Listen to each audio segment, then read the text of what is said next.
अब देखो पुण्यात्माओं, आप लोगों के साथ कितना बड़ा धोखा किया जा रहा है। देखिए, एक भगत को अपने गुरु की जरूरत क्यों पड़ती है? पुण्यात्माओं, विशेष तौर से सुनना आप ये बात। एक भगत को, एक शिष्य को अपने गुरु की जरूरत क्यों पड़ती है? सबसे पहले तो हमें गुरु की जरूरत पड़ती है ज्ञान समझने के लिए। तो हम पॉइंट टू पॉइंट चलते हैं, आप जी नोट करना इन बातों को। सबसे पहले हमें गुरु की जरूरत पड़ी, आप हम पे ले लीजिए, अपने आप पे ले लीजिए कि हमें गुरु जी की जरूरत क्यों पड़ी और क्यों पड़ती है। हमें गुरु जी की जरूरत पड़ती है ज्ञान समझने के लिए, सत्संग सुनने के लिए। तो अब मेरे हिसाब से इस संगत में किसी को भी संत रामपाल जी महाराज जी की सत्संग सुनने के लिए या ज्ञान सुनने के लिए जरूरत नहीं है। क्यों नहीं है? क्योंकि सतलोक आश्रम मैनेजमेंट ने जगह जगह सत्संगों की व्यवस्था करवा रखी है, जगह जगह इन्होंने सारे सिस्टम सेट कर रखे हैं, जगह जगह ये लोग पुस्तक सेवा के माध्यम से ज्ञान प्रचार करवा रहे हैं, जगह जगह टीवी चैनलों पे इन्होंने सत्संग चला दिए। तो ज्ञान प्रचार करने के लिए या सत्संगों के लिए दुनिया को या भक्तों को अब संत रामपाल जी महाराज जी की जरूरत नहीं है, क्योंकि मैनेजमेंट वो सारे काम कर रहा है जो काम संत रामपाल जी महाराज जी किया करते थे। नंबर 2, उसके बाद हमें गुरु की जरूरत पड़ती है नाम दीक्षा लेने के लिए। तो नाम दीक्षा के लिए भी इन लोगों ने फर्जी नामदान केंद्र खोल रखे हैं। अतः भक्तों को और जगत वालों को किसी को भी नाम दीक्षा लेने के लिए संत रामपाल जी महाराज जी की जरूरत नहीं है, क्योंकि पुस्तक मिली, ज्ञान समझ में आया, नाम लेने के लिए फर्जी नामदान सेंटर खोल ही रखे हैं। कहने का मतलब है, ना ही तो ज्ञान सुनने के लिए लोगों को संत रामपाल जी महाराज जी की जरूरत है कि बाहर आकर वो सत्संग करें, क्योंकि सत्संग ऑलरेडी टीवी चैनलों पे उनके चल ही रहे हैं, डीवीडी पे। तो सत्संगों के लिए किसी को संत रामपाल जी महाराज जी की जरूरत नहीं है। सत्संग सुनने के बाद जब नाम दीक्षा लेने की बारी आती है तो उसके लिए भी किसी को संत रामपाल जी महाराज जी की जरूरत नहीं है। नंबर 3, उसके बाद हमें गुरु की जरूरत पड़ती है सतनाम लेने के लिए, जो 4 महीने बाद दिया जाता है। तो सतलोक आश्रम मैनेजमेंट हरियाणा ने सतनाम देने की भी व्यवस्था कर रखी है। तो सतनाम लेने के लिए भी आज लोगों को संत रामपाल जी महाराज जी की जरूरत नहीं है।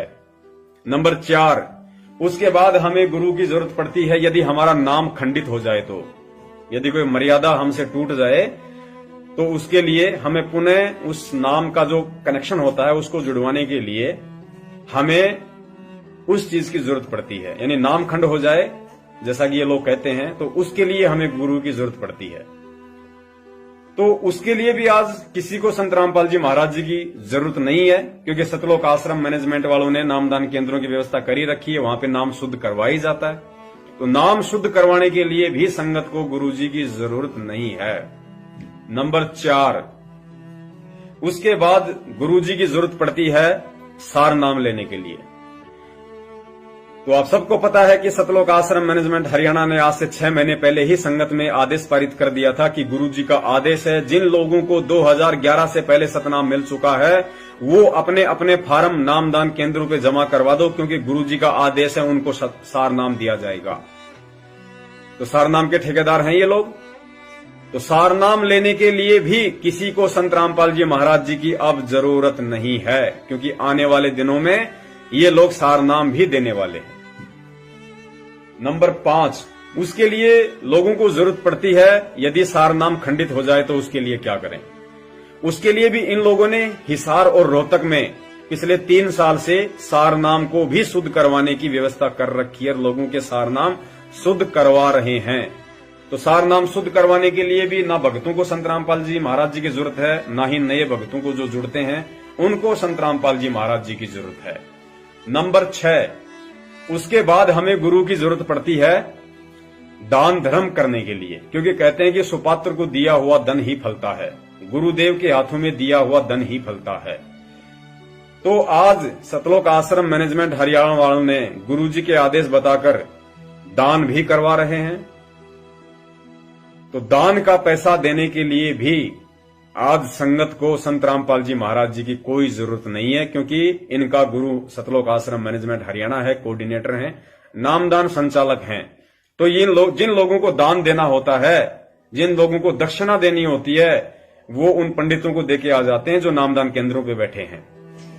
नंबर 7, इसके बाद भगत समाज को गुरु की जरूरत पड़ती है पाठ करवाने की, ज्योति करवाने की, क्योंकि वेदों में लिखा है, परमेश्वर के विधान में लिखा है कि ज्योति पाठ करवाने से, परमात्मा की महिमा की चर्चा करवाने से भगत को विशेष लाभ होता है।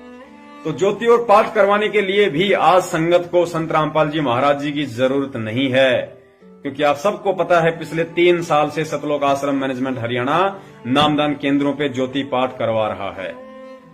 उसके बाद हमें गुरु की जरूरत पड़ती है कि हम ज्योति पाठ करवाएं, उसके बाद हमें उस पाठ का प्रसाद लें, ताकि हम उस प्रसाद को खाएं तो हमारे पाप कर्म हल्के हों। तो उस पाठ का प्रसाद लेने के लिए भी संगत को संत रामपाल जी महाराज जी की जरूरत नहीं है, क्योंकि जब आप इन फर्जी नामदान केंद्रों पे झूठे पाठ के पैसे जमा करवाते हो तो आपको कहा जाता है कि आप मुंडका आश्रम में आ जाना, वहां पे आपको पाठ का प्रसाद दे दिया जाएगा।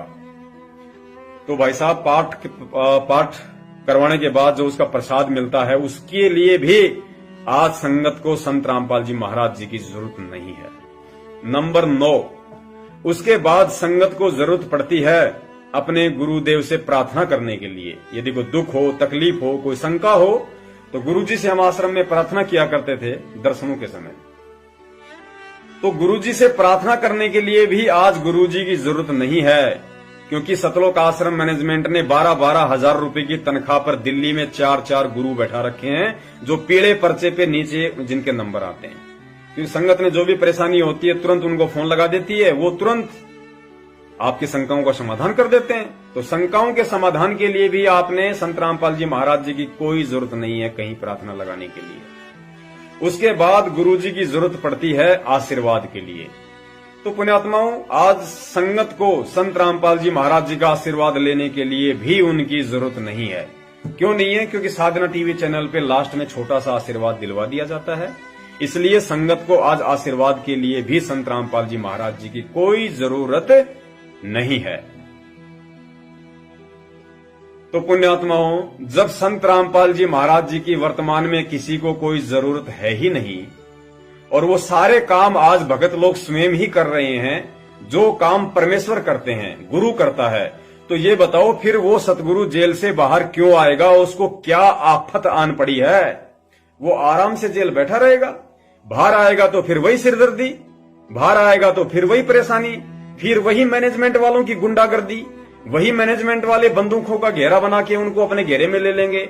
फिर गुरुजी का विरोध लोग करेंगे, कोई आर्य समाजी करेगा, कोई धर्म गुरु करेगा, फिर गुरुजी पे नए नए केस बन जाएंगे, फिर गुरुजी के मुकदमे चलेंगे। तो गुरुजी क्यों इस लफड़े में पड़ेंगे? क्यों इस आफत को अपने ऊपर रखेंगे? क्यों इस बोझ को अपने सिर पे ढोएंगे गुरुजी? जब संगत को, इस तत्व ज्ञानी संगत को, जब संत रामपाल जी महाराज जी की किसी भी क्रिया के लिए जरूरत ही नहीं है, तो संत रामपाल जी महाराज जी जेल से बाहर क्यों आएंगे? और बकवास करते हैं कि गुरुजी जेल से बाहर आ जाएं, गुरुजी जेल से बाहर आ जाएं, गुरुजी बाहर आके सत्संग करें। अरे नालायको, ये ऊपर से तुम बातें कर रहे हो, तुम सब ऊपर से बातें कर रहे हो। तुम में से किसी को संत रामपाल जी महाराज जी की कोई जरूरत नहीं है, क्योंकि तुम्हारा नाम खंड होता है तो तुम नामदान केंद्रों पे जाके मत्था टेक देते हो। तुम्हें नाम लेना होता है तो तुम वहां जाके उन पंडितों के आगे मत्था टेक देते हो। तुम्हें दान करना होता है तो वहां जाके डाल के आ जाते हो। तुम्हें ज्योति पाठ करवानी है तुम वहां जाके करवा देते हो। तुम्हें आशीर्वाद लेना है तो तुम साधना टीवी पे ले रहे हो। तुम्हें प्रार्थना करनी है तो मैनेजमेंट वालों के पास कर देते हो। तुम्हें प्रसाद लेना है तो मुंडका में चले जाते हो। तो तुम्हें गुरुजी की जरूरत कहां भाई? तो जब तुम्हें गुरुजी की जरूरत नहीं है तो गुरुजी को तुम्हारी क्या जरूरत है भाई? गुरुजी को कौन सी आफत आन पड़ी है जो गुरुजी को तुम्हारी जरूरत पड़ेगी, जब तुम्हें ही गुरुजी की जरूरत नहीं है? तो भाई ये नाटक करना बंद कर दो आप लोग कि गुरुजी जेल से बाहर आ जाएं, गुरुजी जेल से बाहर आ जाएं। मैनेजमेंट वालों ने ड्रामा कर रखा है।